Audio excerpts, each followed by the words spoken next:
don't forget the impact in the life. Please don't forget the structure of the case. I want a full performance. This is our 5th day, so I'm expecting to have a full performance of the case because I will be counting everything you will miss in the case. Okay. Okay. So this is Mrs. Edna Richard. She is 83. Thank you for seeing Mrs. Richard, who has complained of several episodes of feeling faint and dizzy over the last few months. On examination, I heard carotid on the left, and I wonder if this may be a reason for her symptoms. She has a past history of hypertension and takes bindothromothiazides. Okay, she has never smoked. Her blood pressure is 155/88. I'm concerned as she lives alone and has no family. She lives alone and she has no family. Please see and advise. This is the general practitioner. Okay, you have 2.5 minutes. Okay.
Ready, Dr. Yes, Dr. Anand. Okay.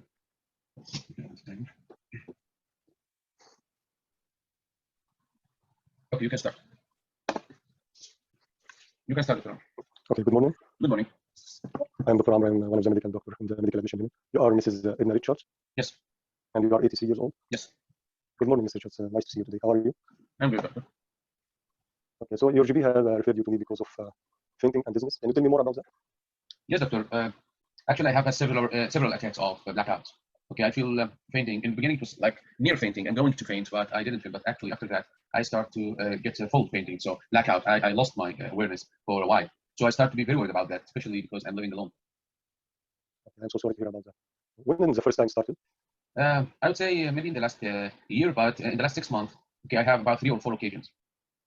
That's 3 or 4 occasions. Okay. Yes, and in one of these, I had fallen, and it was very difficult for me to get up. Yes, let's talk about that first time. It came all of a sudden? Yes, doctor. Okay, and it lasted for how many minutes? I'm not sure, doctor, but what I remember that in the last time when I lost my awareness, I remember when I looked in my watch, and I think it lasted minutes, maybe 1 or 2 minutes, because I didn't find that a lot of time passed since I lost my awareness. But I was very worried about that. I thought I may have seizures or something. Okay, so you have 3 or 4 episodes, and it's lasting 1 to 2 minutes, and it came out like suddenly. Yes. And all the 3 or 4 times are the same, or there is difference between the first one and the last one? I think they're the same, but the last was the severest because I lost all of my consciousness. I felt like I really black out. Usually, I feel like dizzy. I feel like I am not. I am, but this time I actually black out. I'm so sorry to hear about this. So before you go fainting, did you feel like sick, nauseated? No, doctor. Nothing like that. Did you have like chest pain or heart racing? No, doctor, not at all. Okay, what you were doing before you go into this fainting attack? Actually, every time I was doing something, but yes, the last time I was hanging the clothes on the. I was hanging the clothes. Yes, I washed some of my clothes and I was hanging them.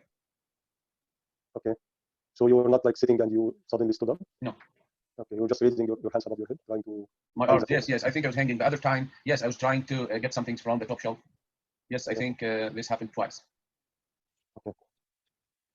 And one of the times it was a very cold day, and I was outside in the market shop, and I lost my consciousness at that time as well. Okay. So did you hit your head or something? No.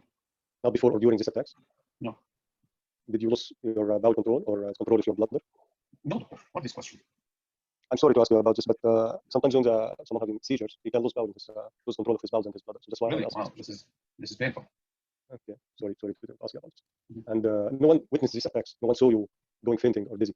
One time when I was in the market, when Yeah. that happened while I'm in the supermarket, yes, they witnessed that, and they told me that I looks like they thought that I was my heart stopped or something when this happened. Okay. Did they tell you that you going shaking hands or legs? No, doctor. Okay. Did they tell you that like you bit your tongue? No. When I woke Or- up, there were no tongue biting or nothing. No. Okay. When you woke up, what situation you were like confused, disoriented, or you just became oriented with everything at once? No, I think once it went away, I feel I'm okay. Okay. Okay. So you recovered all of a sudden. Yes. Okay. So I understand that you have hypertension, high blood pressure. Sorry. Yes, doctor. Do you have any other medical condition? Yes, doctor. I'm diabetic as well, but I'm You're controlling my diabetic. diet. Yeah. Okay. What is your last hemoglobin A1C? It was 6.9, and actually I'm controlling my diet, and I'm also taking metformin 500 twice daily. Okay. Did you check your blood sugar during any of these attacks? No, doctor. Okay. Did you feel like hunger pain or something during these attacks? No. Okay. What about your diet? You eat a healthy, balanced diet? Yes. You drink plenty of fluids? Yeah. Okay. So you stay hydrated all the time? Yes. I think I'm drinking enough amount of water. Okay. And there is no recent attacks of vomiting or diarrhea? No, doctor. Okay. What medication you are taking for the high blood pressure? I'm taking vendoflumethiazide 2.5 milligram. Okay. Do you take any other medication? The metformin 500 twice daily. Nothing else. No, doctor. And you have been taking this dose medication for a long time or just added recently? No, since a long time, doctor. No recent change in your medication? In the dose, yes, actually, I was taking 1.25, and I started to take a higher dose in the last 1 month because the doctor noticed that my blood pressure is a little bit higher than he wants. Then he told me we can double the dose because already my dose is not high, so we make it 2.5. Okay, this is only in the last month. Yes. Okay, but this was not before this attacks. No, doctor. This was in the last month. But do you smoke, Mr. Richards? Yes, doctor. I'm smoking. You are smoking. Yes. Yeah. How many cigarettes per day? I'm smoking sometimes 5 cigarettes, 6 cigarettes. So because in the scenario it's written never smoke, but I just Yes. add this now. So okay, just So add for your information. She's a smoker for 5 to 7 cigarettes a day. yeah. So for the last 30 years, you say? Yes. Okay. Do you drink alcohol? No, doctor. Okay, that's good. Do you drive, Mr. Richards? Yes, doctor. I'm driving. Okay. I prefer if you do not drive until we get to the bottom of this because you might get a disease while you are driving, and you might harm yourself. What do you It's a think problem, about doctor. How will I go to bring my stuff? I'm living alone. Yeah, I understand. I will contact the social services with your permission to help you with that. But right now, driving is very harmful for you. You might get this bill while you are driving. You might harm yourself, and we don't want this to happen. 2 minutes remaining, doctor. What do you think, Mr. Richard? It's okay, doctor. Okay, what do you do for a living, Mr. Richard? You are retired or you are Yes, working? I'm retired, doctor. You are retired. Okay, you are supported financially? Yes, I'm okay. How is this affecting your life?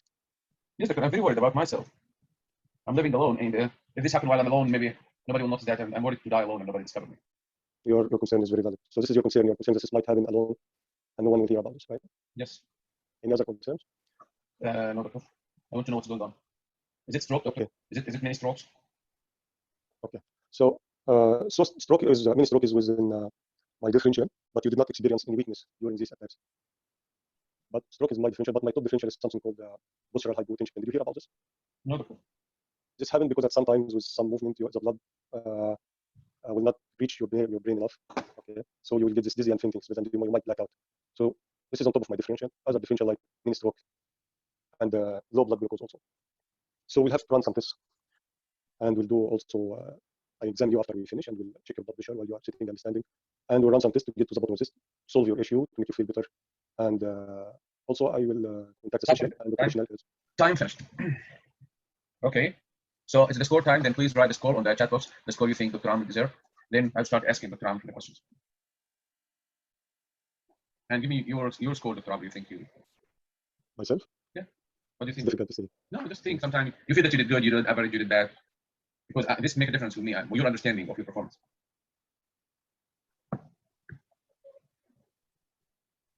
The others. I want everyone to write a mark. Okay. When I'm asking you to give a score for the doctor who practice, it's not something only to enjoy it, but this give me an idea about your evaluation and that you noticed what the things the doctor missed. Because if you give him a full mark when he missed 10 things, so you have a problem as well. And if you give him 5 over 20 and he did very well, so you have a problem as well, right?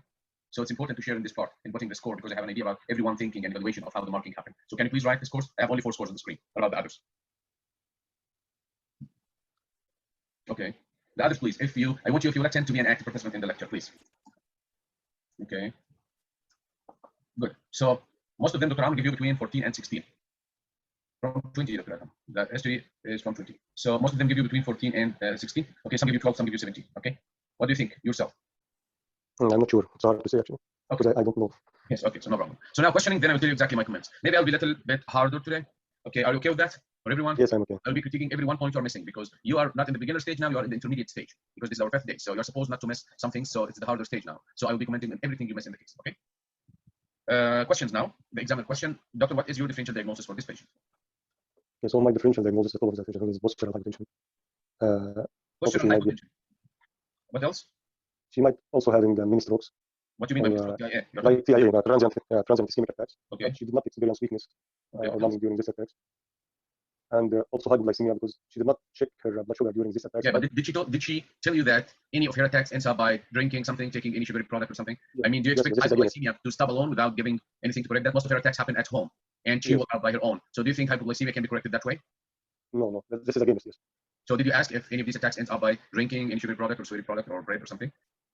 No, I forget to ask. Okay, doctor. So you said postural hypotension and TIA and hypoglycemia.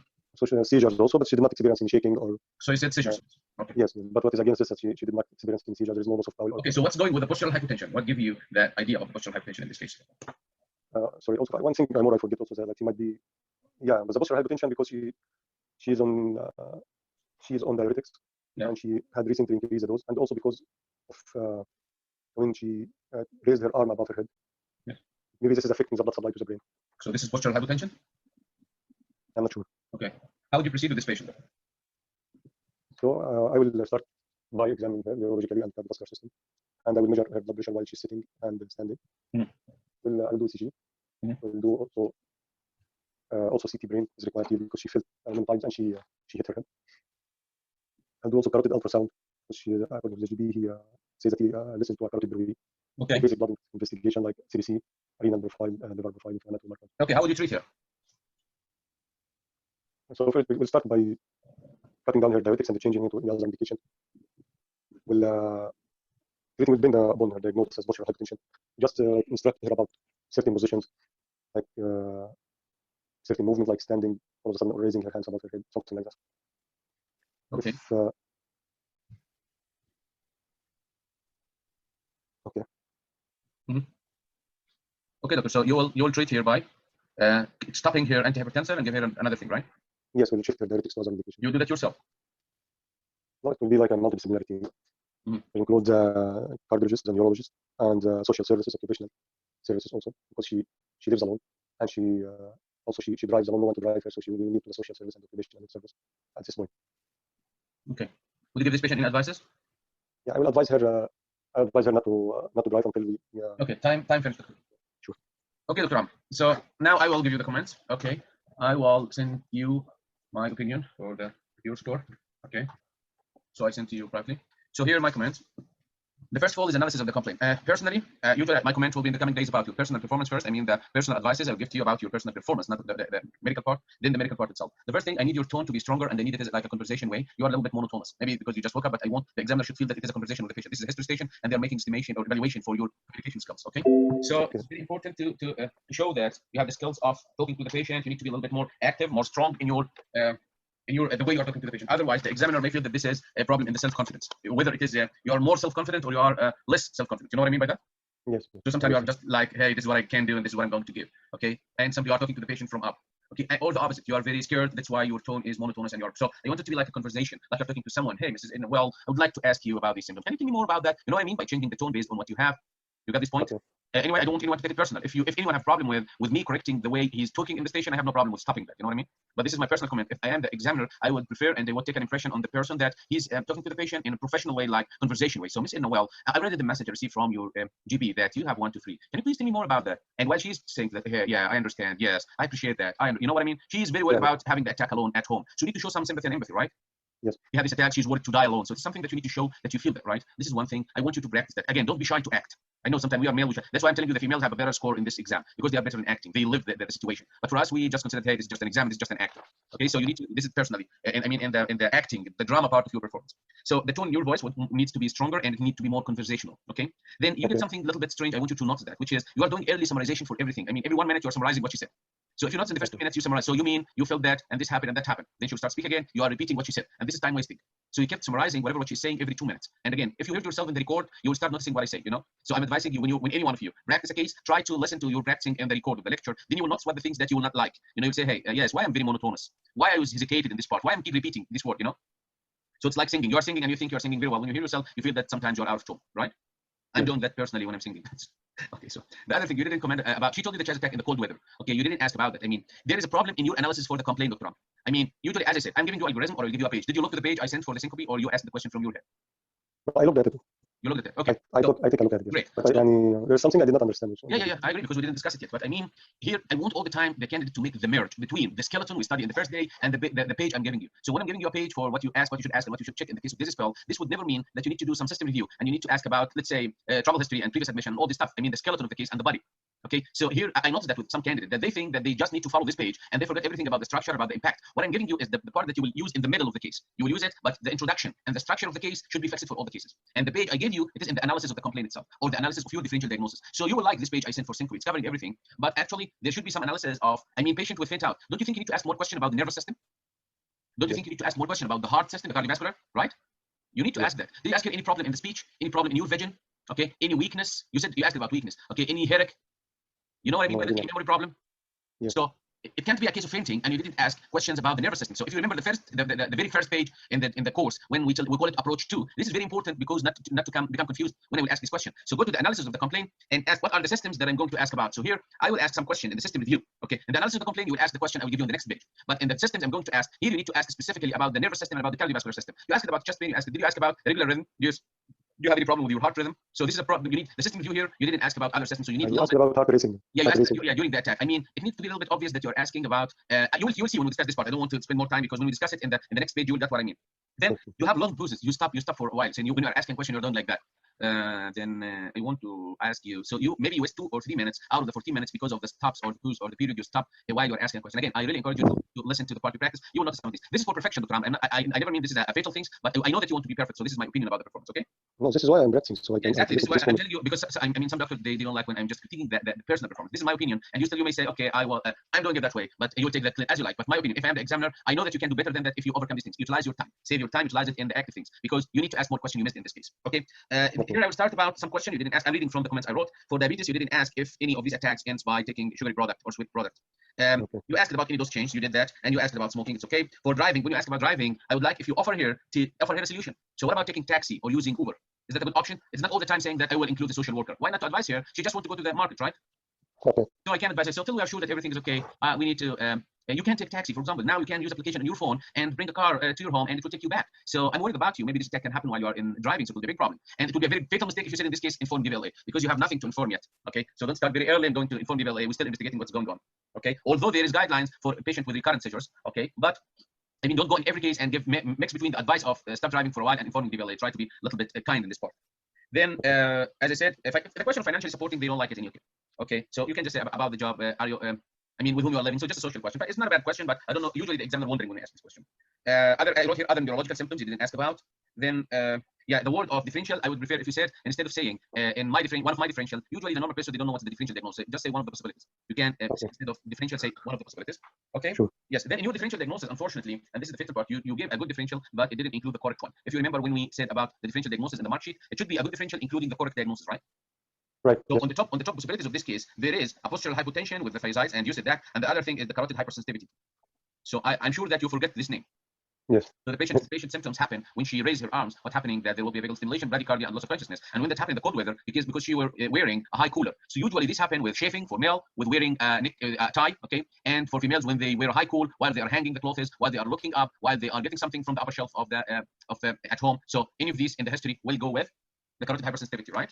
Because we are used to the male question, he's shaving or he's putting his tie or something. And if she's female, what can we do? Yes, yes. Okay, so add this for yourself. The one for the wearing a high cooler, sometimes tight cooler, they wear it, you know, in the cold weather. That's why she had that attack in the cold weather. There's also what's called subclavian steal syndrome. Okay, and in this one, usually what's happening, the patient will have a weak or absent pulse in the ipsilateral upper limb. You know, there is some tightness. Okay, what's happening in the carotid hypersensitivity? The carotid body becomes stimulated, and when it becomes stimulated with pressure, you know, in the patient with tachycardia in ER, we are trying to slow down the heart by stimulating the vagus by doing carotid massage, right? Yes. When we are doing the carotid massage, we are trying to stimulate this carotid the baroreceptors, right?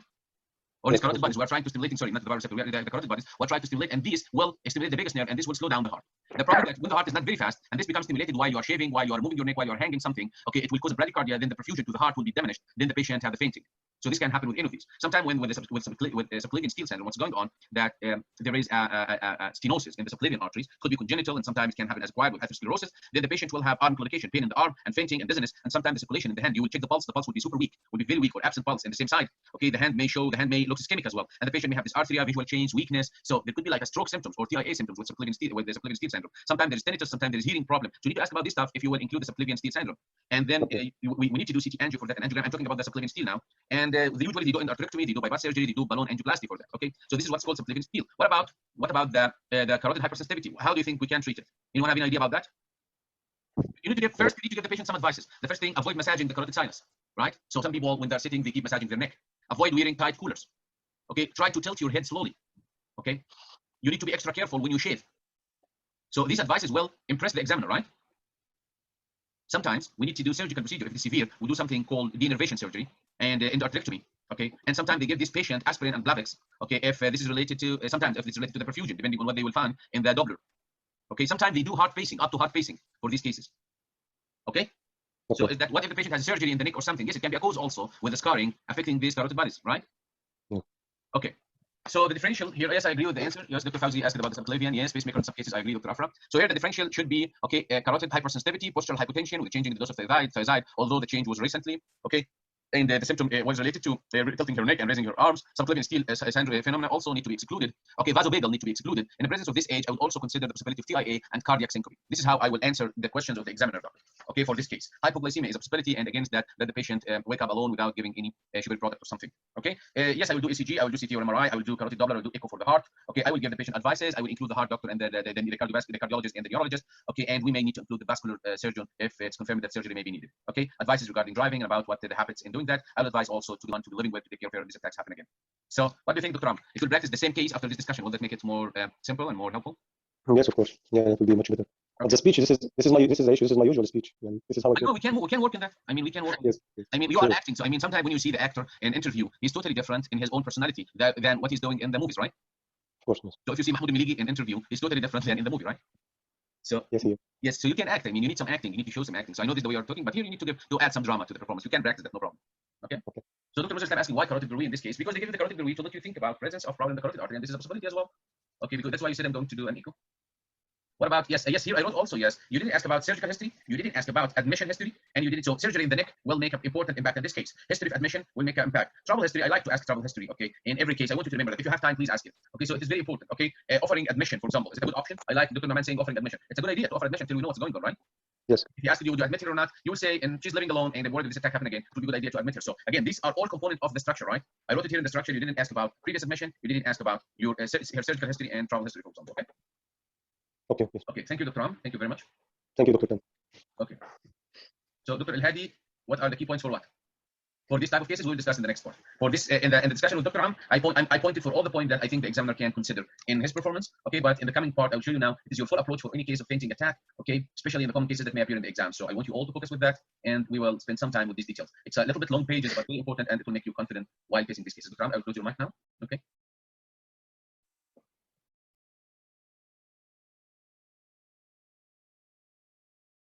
A very important question. What do you mean by dizzy spell?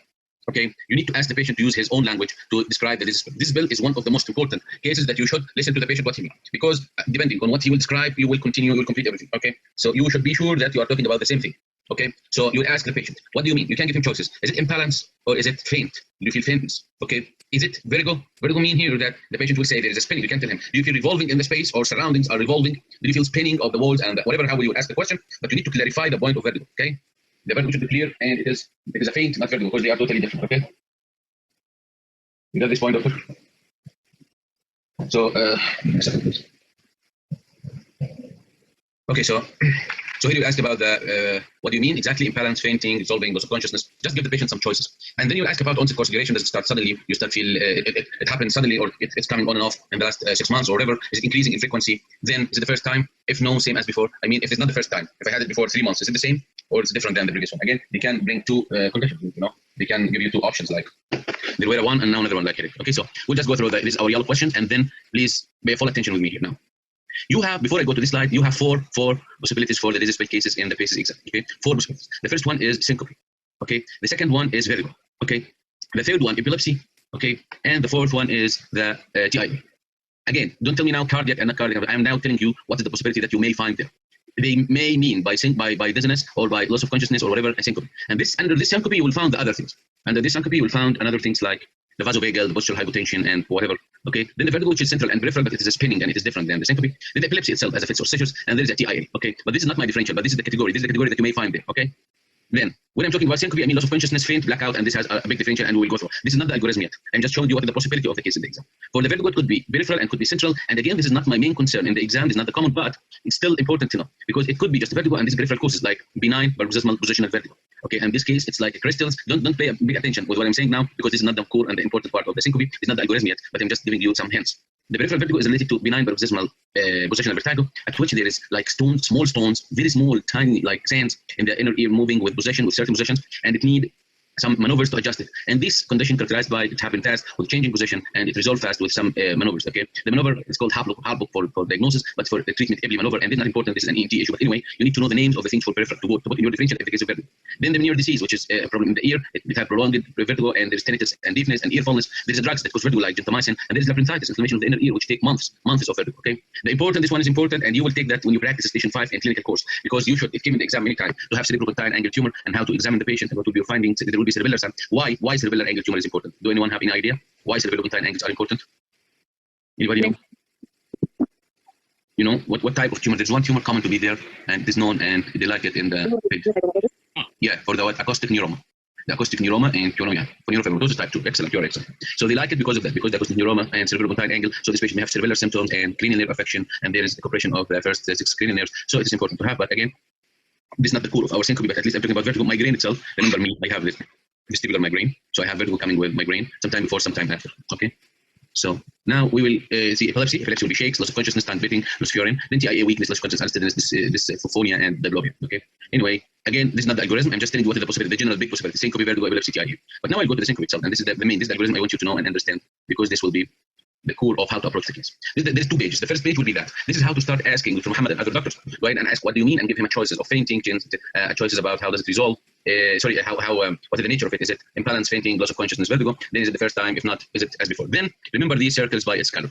Before, during, and after. Before, during, and after. Again, as usual, as we practice in our course, organized manner. This female, I will put here as an example. This female has this fainting attacks. So I will remember this page after asking the other questions and go to before. What you were doing before and what did you felt before. So there's 2 things in before. What you were doing and what did you feel. And this will give me a lot of answers. Okay, when I have the answers for these questions, it's very important because it will help me to understand what's going on. So before, what he was doing, do you think it make a difference if this patient had a syncope while exercising? If she told you that he was on the treadmill, do you think this make a difference or not? For sure, it make a difference for the cardiac and vasovagal as well. Vasovagal can happen if you run a lot and you lose. You know, sometimes when you do a big effort, you get vasovagal. So exercising, it happened during exercising. It is your concern mainly for the cardiac and then for the vasovagal. What if this was position changing? What will that mean to you? It will mean 2 things. Okay, it would mean if from sitting to standing, it will mean postural hypotension, and this is a totally different diagnosis. It's orthostatic syncope, right? Then what if the patient told you that it was during sitting in crowded area? This happened and during I was in the bank and the bank was very crowded. It was when I was very stressed and angry. I was laughing. Okay, and then I felt that I faint. So this is emotional. Okay, what's called emotional reference. Then it happened during urination, defecation, or cough. So when the patient gives you the answer, you can get them some choices. So this is action. This happened with action. Okay, like urination. Some people while training, okay, they just lost their consciousness as a vasovagal. if it happened during eating. Okay, if it happened during eating, what's called the reflex hypoglycemia. It's called postprandial hypoglycemic condition. Okay, so it can happen after eating. So what you were doing at the time, I was eating. Then neck tilt, and you can add to this as well. You receive this algorithm. Neck tilt. We are talking about neck hypersensitivity, carotid hypersensitivity. We are talking. It could be patient while shaving. This is a scenario. A tight neck cooler, another scenario. Hanging clothes, another scenario. Some people tell me hanging clothes may be what's called subclavian steel because the blood going down and blah blah blah. Okay, I'm talking about paces. In paces, this means for them carotid sinus hypersensitivity. Okay, so this is to ask what you were doing before. Another before. This is not enough. We'll go to the next before. Okay, what did you feel before it? If the patient told you I smell abnormal odor, I see visual flashes and halos. So this is commonly happen with neurological thing with epilepsy before epileptic fits, right? The patient with epileptic fits may tell you that I see some flashes and then I go. It's very common to smell a specific odor or some odor. Once the patient smells it, you know that he is going to have the attack. So you need to ask, what did you feel before it? What if he told you that before it exactly I feel weakness on my left side and I feel a heavy tongue and I see everything too? Wouldn't that mean to you a TIA or mean to you a stroke or something like that? Then what if he felt chest pain? What if he felt heart racing? Okay, wouldn't that mean for you something cardiac or possible cardiac pain? What if the patient told you that she was excessively sweating with hanger pain and blurring of vision? Wouldn't that mean to you hypoglycemia? What about if the patient told you that I feel nausea and vomiting and nystagmus and tinnitus? Okay, wouldn't that feel for you a possibility of vertigo, for example? Then here, you need to remember to ask in this stage about the past history and the drug history and family history. I mean, you will go and start by this, then you'll tell her, ma'am, can I see your drug list? While you are checking the drug list, you'll ask her, do you have any disease running in the family? Are you treated from any diabetes, hypertension, any long-lasting disease? Why I want to ask this question now? Because my approach for this inquiry is long. So sometimes I would not have a time to catch. Sometimes it is just dehydration because the patient just started a new ACE inhibitor. The patient started changing the dose of his diuretic. So then if you just wait till you finish everything and go to the drug history, you will be late. So if you are a good student or a good doctor and who's going to memorize these, you should remember how to ask these very fast. So can you tell me what happened exactly before this inquiry or this attack? You were exercising? Did you change your position? You was in crowded area, you was stressed or something? Or okay, was it related to eating? Was you moving your neck? Sometimes, and this is the common, you ask them what you were doing while having, and they will tell you, I was just hanging, I was just shaving. So you can just ask the question, you will catch something. Okay, so here when you ask this question, when I told you here she was hanging the clothes, immediately you all get the right answer. So sometimes only one question gives you the 28 marks, let you pass the PACES exam, save your money for the future time, make you recognized in UK and Europe. So one question, this question can save you $3,000 and can change your future. So don't take it simply when there is a question that you should ask. I asked you before the question, you all gave a wrong answer. Now you know one question will let you pass the exam. So it's important to study the things and keep it by heart. You got it? Then I'll go to the before. Before, feel, what did you feel? And I told you, what did you feel? And this will have answer about, believe me, the surrogate will have an answer for this question because you will not bring this spell case without telling the surrogate. If you are asked what you were doing, you will say X. What did you feel? You will say Y. If you read these cases in Ryder and in other books, it is bullshit. It's very bad because they just say, you should ask, you should blah, and you will never collect how to approach this case in a limited time. Okay, I need a clear approach to just go and ask, please diagnose, and I'm done because I don't have enough time. Then the next step will be during the attack. Here, doctors, I want you to add 2 points. So please add them in the first circle here. Okay, please add them here. It will be if it is during eating. So can you please answer the chat box now? If it is during eating, why could people after eating get dizzy or fainting after eating? You need to answer in the chat box. Answer in the chat box, please. If the patient told you that this happened after eating, the dizziness or the fainting attack. Dr. James said GERD, Dr. Adam said dumping, postprandial hypoglycemia, blood flow increase to the gut, yeah, blood supply more to the gut, okay, it's gut, postprandial. So yes, this is called, there's 2 possibilities. If this happened, okay, yes. There is what's called postprandial hypoglycemia, and there is postprandial hypotension. Okay, postprandial hypoglycemia and postprandial hypotension. And the postprandial hypotension, these patients usually, yes, because the blood flow going to the gut, so there is diminished blood going to the brain, then the patient can lose his, can feel dizzy or something. Okay, this is one thing. And the other thing is when the patient hypoglycemia, within 4 hours of eating, sometime there is a gush coming of insulin that's secreted by the insulin, secreted by the pancreas, then the patient develop hypoglycemia after eating, especially when they eat a high amount of carbohydrates or sugary meals. Okay, so these patients also, usually you need to ask in this case if the patient has a surgery. The patient with a bypass surgery, it's common for them to have both conditions, postprandial hypotension and postprandial hypoglycemia. So usually we call the dumping syndrome, at which there is after surgery. This is called the dumping. And what happened, there is rapid gastric emptying. Okay, when the food, especially the sugar, move from the stomach to the small bowel too quickly. So this will cause a gush and big amount of insulin, and then the patient may develop hypoglycemia. So please, I want you to add to the first, this part before, if it's related to eating, to write postprandial hypertension and postprandial hypoglycemia. Usually for your information, when the patient has this hypotension, we advise them to lie down or lie flat after a meal, don't move suddenly after eating. Hypoglycemia, usually we advise them not to eat a big amount of carbohydrates or high calorie meal, okay, suddenly after fasting. So try to divide your meals to multiple small meals. Okay, so let's continue. Did you lose your consciousness, as Dr. Muhammad asked? Sometimes the answer will be, I'm not sure, I don't know. Okay, the other question about during, what happened? Did anyone tell you that your color was changed? Because you know, for the cardiac attack, the patient will look pale, right? That for the patient with epileptic fit or seizures, the patient will become blue because the patient is not breathing.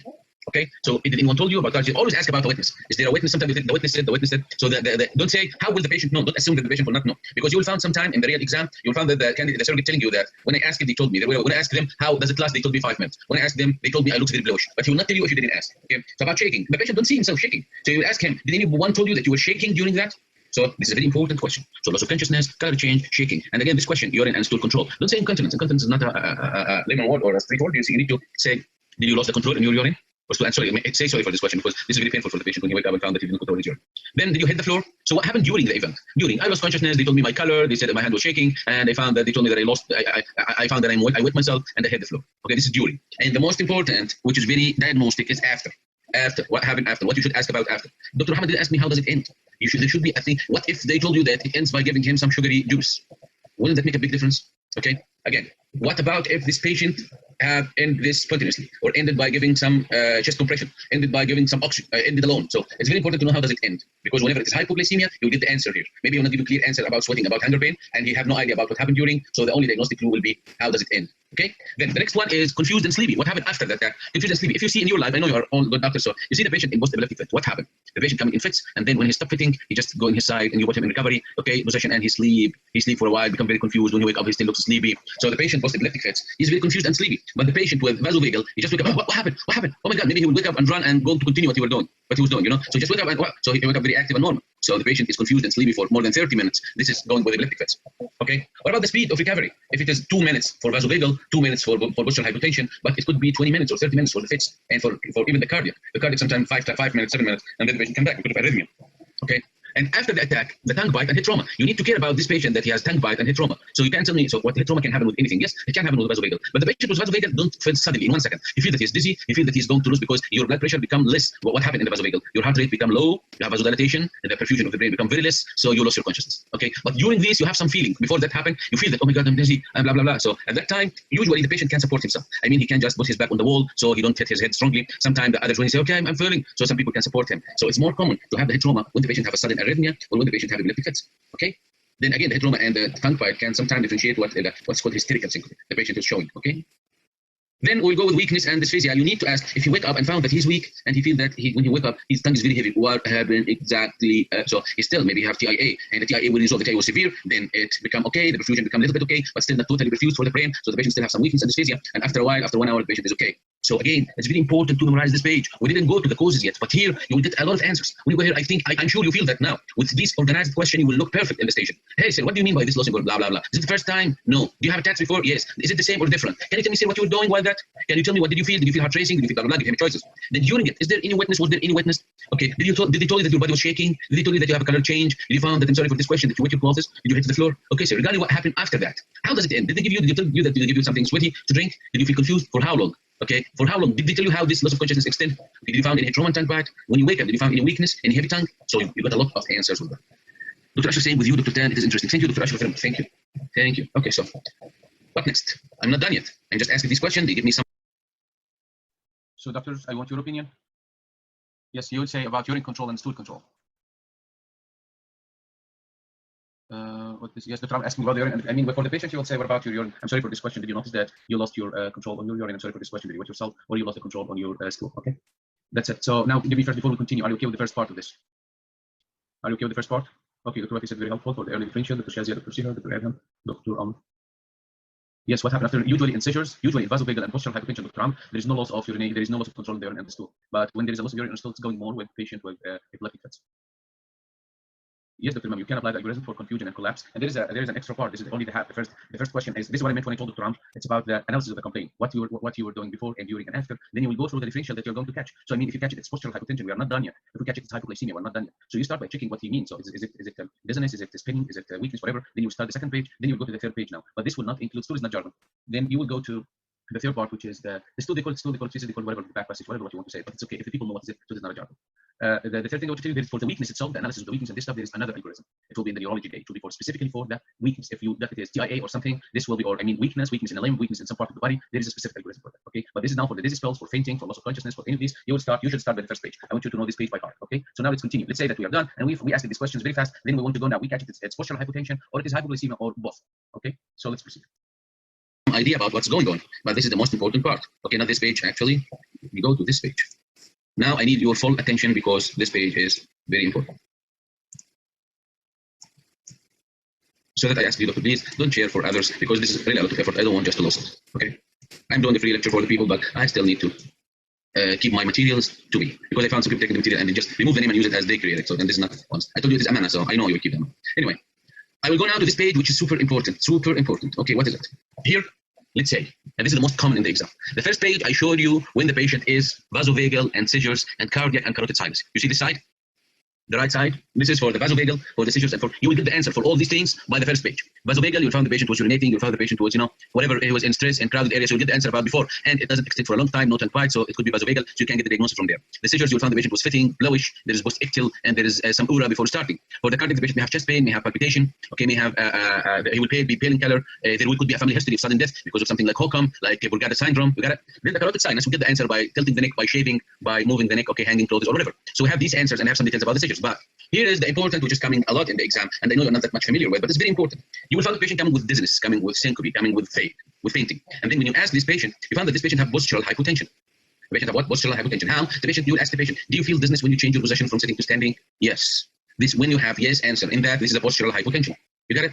Okay. Okay. Whenever this postural hypotension, this is not enough. I want you to put clear in your brain. Postural hypotension. My next question will be about hypoglycemia, because hypoglycemia with postural hypotension together, these together mean to us what? What they mean when they are together? Give me the answer, folks.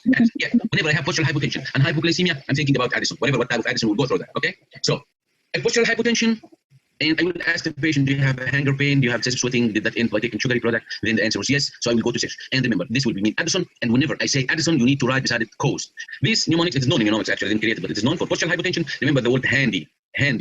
The H for hypovolemia. Okay. What I mean by hypovolemia, and again, I will tell you how to ask this question in the exam. Okay. So here, what I mean by hypovolemia, patient have nausea, vomiting, taking water pills, or exposed to a hot water. I want you to write this point, please. Write this point and then add it to your algorithm when I send it to you. For the hypovolemia, we'll ask the patient if you have any vomiting, you have any excessive vomiting, if you are taking water pills, if he is taking water pills. Did you change the dose recently? Okay. Then hot weather with excessive sweating. A patient who's practicing running marathon for 2 days, cycling, he makes cycling for 5 months. I don't know, these people crazy who's going around all the town or all the country by a bike. These people are supposed to lose a lot of fluid. If they are not replacing fluid, they could have hypovolemia and postural. Why this is important? I'm not just mentioning things. I want you to know that it can come in the exam. If it's just a patient who's working in sun for 5, I don't know, they can create any scenario. Patient working in sun for 5 hours, then having 1, 2. Or maybe they just mean that this patient's hypovolemic and has postural hypotension, and you should put in your differential. So fluid loss, whatever. You lose it by excessive diuresis, you lose it by sweating, whatever. For the A, adrenal failure. Okay, adrenal failure, and again for adrenal failure as opposed to postural hypertension, it will be associated with weight loss, right? That weight loss, pigmentation, and tummy pain. Okay, with hypoglycemia. Then neuropathy itself, it causes postural hypotension, and I mean here by neuropathy, this is autonomic neuropathy that happens with long-lasting disease. Remember to ask about diabetes, about Parkinsonism, about rheumatoid arthritis. You know, when I say in the previous lecture about the Parkinsonism, we talk about what's called child dragger, and this child dragger have impotence and have postural hypotension and has Parkinsonism. Okay, so long-lasting Parkinsonism, diabetes, rheumatoid arthritis, patient in hemodialysis. Okay, then drugs. Drugs like what? What are the drugs that can cause postural hypotension? Mainly the diuretics. The diuretics, when you have new diuretics or you have change in the dose of diuretic, could be the cause of postural hypotension. Every one of these can be your case, can be your answer. Can you catch the diagnosis and get the marks? So whenever I found it's not about vagal, I go through it. What he was doing, I was standing. I was there and I stand. I found that I'm dizzy and I lost my consciousness. Okay, so this is postural hypotension. And do you have before any loss of consciousness associated with excessive sweating? Do you have loss of consciousness with hanger preceded by hanger pain and you wake up after giving sugary products? So it can be clear that you're asking about hypoglycemia. It shouldn't be the same attack. It could be a previous hypoglycemia and now it's just postural hypotension. Because in real life, the people can say, okay, hypoglycemia, he didn't eat well since yesterday. He didn't eat well. So this is just the cause. And the patient is not normal for the patient when he didn't eat well to have hypoglycemia. We have gluconeogenesis, we have a lot of process, we have prep cycle, we have many things in the body to do when you stop eating. You can survive for 4 days without hypoglycemia and without food. Okay? So it's not normal for a person to get hypoglycemia because he didn't eat yesterday. Why I'm telling you that? Because sometimes the surrogate or the patient tried to conflict you. So yes, doctor, I didn't eat yesterday. Yes, even if you didn't eat yesterday, if you are not in anti-diabetic or in insulin, you shouldn't have hypoglycemia. Okay. So for the drugs, I mean here, diuretics, ACE inhibitors, alpha blockers. So the patient with benign prostatic hyperplasia are exposed to that. Again, every word is important. Sometimes the key is the patient have benign. So they will say that the patient have benign prostatic hyperplasia because of that. Because you will suppose that this patient on alpha blocker, and the alpha blocker is the cause of his postural hypotension. Then the idiopathic as usual. Any eye is idiopathic. Just postural hypertension, idiopathic, and this is if you found others are negative. Okay. So this is for the postural hypertension itself. But whenever there is a hypoglycemia, I would consider Addison. What about the hypoglycemia itself as a cause of syncope? Hypoglycemia itself have reasons. So you need to remember the word re-explain. Okay, re-explain. For re-explain, the R is renal failure. The R, renal failure. Okay. The E, exogenous meds. I mean the patient taking exogenous insulin. The patient taking any antidiabetic drugs. He's taking Amaryl. Remember that metformin and the exenatide, the GLP-1, they are not causing. It's very, very uncommon to cause hypoglycemia. But usually sulfonylurea and the other groups can cause it. So insulin. So renal failure, re-explain. Here's handy and here's a re-explain. So renal failure. Why renal failure cause hypoglycemia? Do you have any idea? Insulin metabolism prolonged adrenal. Yeah, exactly. The patient still have more insulin. The insulin take time to be break down.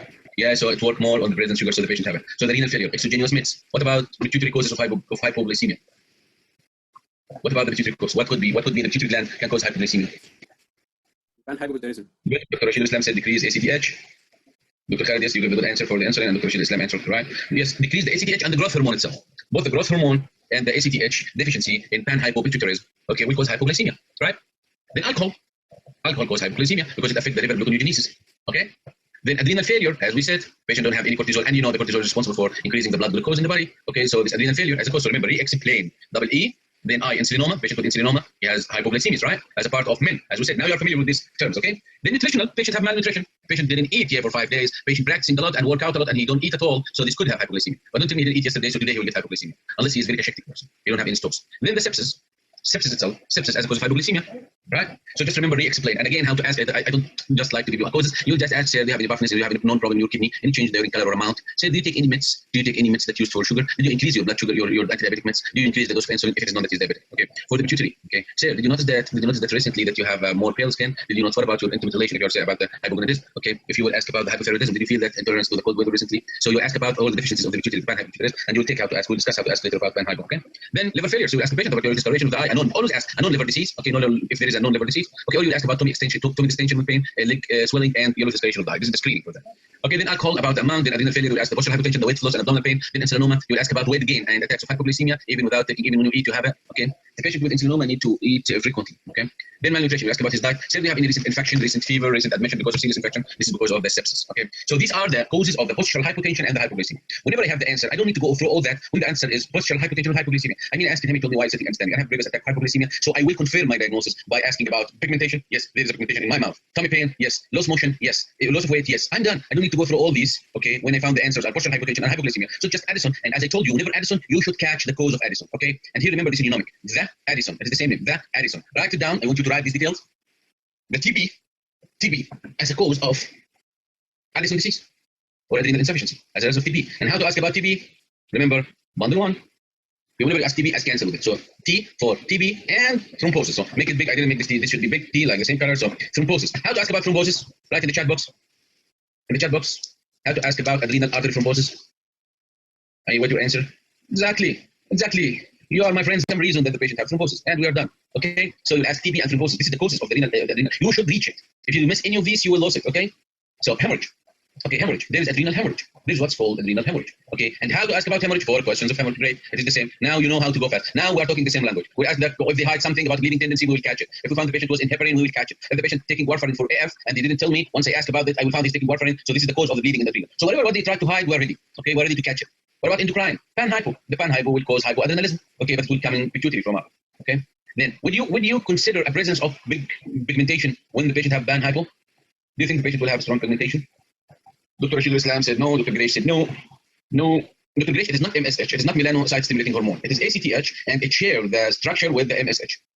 I mean, the ACTH stimulates the receptors for melanocyte stimulating hormones. So it is ACTH, but it makes pigmentation because it works on the receptors for melanocyte stimulating hormone. This is what I understand from the physiology before I can. You got it?